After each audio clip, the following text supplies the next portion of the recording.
Now, Congress's Khatakhat promises have hit a reality check in Telangana, with Chief Minister Revanth Reddy making a stunning and quite embarrassing admission, saying the state's economic condition is not good. And in a candid remark, Revanth Reddy reveals that even bankers see the government as thieves and no one is willing to trust them. A major fallout of the populist pledges now facing ground-level pushback. Listen into the admission that has come in from none other than the Telangana Chief Minister himself.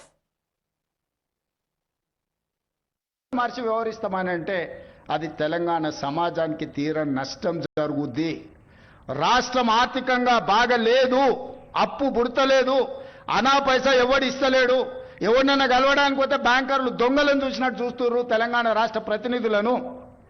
ఎవడు ఢిల్లీకి పోతే appointment కూడా ఇస్తలేడు, వీడు వస్తే చెప్పులు కూడా ఎత్తుకుపోతాడేమో అన్నట్టుగా ఆ పరిస్థితి ఉంది దేశం ముందల. అప్పు పుడితే నేను కూడా ఏదో ఒకటి చేసి తెచ్చిచ్చేటోను, అప్పు పుట్టట్లేదు. ఎవడు బజార్లో నమ్మడం లేదు. స్వీయ నియంత్రణనే దీనికి పరిష్కారము. ఉన్నంతలో గౌరవంగా సంసారాన్ని నడిపితే బజార్లో ఎవడైనా నమ్ముతాడు.